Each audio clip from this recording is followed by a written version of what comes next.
పాఠశాలల హేతుబద్ధీకరణలో భాగంగా ప్రాథమిక పాఠశాలగా మారిన చిన్నకొత్తపల్లి పాఠశాలలకు తిరిగి 6, 7, 8 తరగతుల నిర్వహణకు విద్యాశాఖ అనుమతి మంజూరు చేసినట్లు సమాచారం తెలియటంతో విద్యార్థుల తల్లిదండ్రులు ఆనందం వ్యక్తం చేశారు.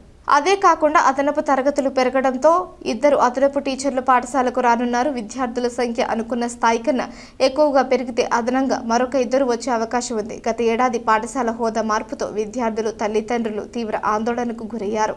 గ్రామంలోనే ఉన్నత తరగతుల విద్య అందుబాటులో లేకపోవడం వల్ల చిన్నారులు ఇతర ప్రాంతాలకు వెళ్లాల్సిన పరిస్థితి ఏర్పడింది. ఈ నేపథ్యంలో గ్రామస్తులు అనేక సార్లు అధికారుల దృష్టికి సమస్యను తీసుకువెళ్లడంతో పాటు నిరసన కార్యక్రమాలు కూడా చేపట్టారు.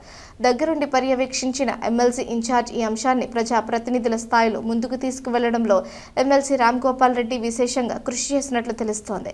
జిల్లా విద్యాశాఖ అధికారి మరియు జిల్లా కలెక్టర్లతో నిరంతర సంప్రదింపులు జరిపారు. విజయవాడ స్థాయిలో సంబంధిత ఉన్నత అధికారులతో నిరంతరం సమీక్ష నిర్వహిస్తూ సమస్య పరిష్కారానికి కృషి చేశారని గ్రామస్తులు పేర్కొన్నారు. అలాగే రాజంపేట నియోజకవర్గ ఇన్ఛార్జ్ చమర్తి జగన్మోహన్ రాజు కూడా పాఠశాల అప్గ్రేడ్ అంశాన్ని ప్రత్యేకంగా పర్యవేక్షిస్తూ అధికారులతో సంప్రదింపులు జరిపారని గ్రామస్తులు తెలిపారు. గ్రామీణ అభివృద్ధికి ఆయన చూపిన చొరవ అభినందనీయమని పేర్కొన్నారు.